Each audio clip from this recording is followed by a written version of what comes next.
If you've been wondering whether someone blocked you on Telegram, this video will show you the easiest signs to look for. Now, Telegram does not give you a big obvious notification that says you've been blocked, so the only way to figure it out is by checking a few clues together. In this tutorial, I'll walk you through each step so you can quickly check the profile status, profile photo, message delivery, and calling behavior. If this video helps you, please hit the like button and subscribe for more simple tech tutorials like this. Let's get into it. The first thing you want to check is the person's profile status. Open Telegram and go to the chat or profile of the contact you're trying to verify. Look at the last seen status under their name. If it still shows a recent time, that usually means they are active or at least visible to you. But if it suddenly changes to something like last seen a long time ago, that can be a warning sign. Keep in mind though, this does not automatically mean you were blocked. They may have simply hidden their last seen status in privacy settings, so this clue alone is not enough. Next, check their profile picture. If you used to see a real photo and now it disappears, or all you can see is a default letter, initials icon, or a blank profile image, that can be another possible sign of a block.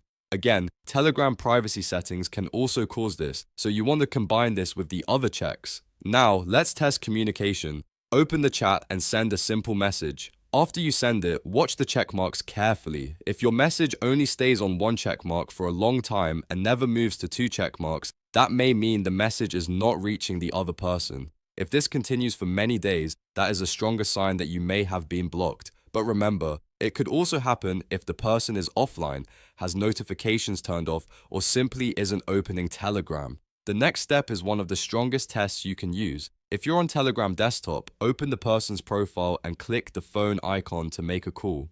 If the call immediately says failed, ends right away, or never even rings, that is a strong indicator that you may be blocked. A normal Telegram call would usually at least attempt to connect or ring before it ends. When you combine the status change, the missing profile photo, the message not getting past one checkmark, and the call failing instantly, the chances are much higher that you were blocked. But the important thing to remember is that no single sign proves it on its own. Telegram is private by design, so the best way to judge it is by looking at all the clues together. If you're still unsure, try checking from a different device or account just to compare what you see. That can help you tell the difference between a privacy setting and an actual block. And that's how to check if someone blocked you on Telegram. If this video saved you time, make sure to like this video and subscribe for more quick app tutorials, tips, and troubleshooting guides.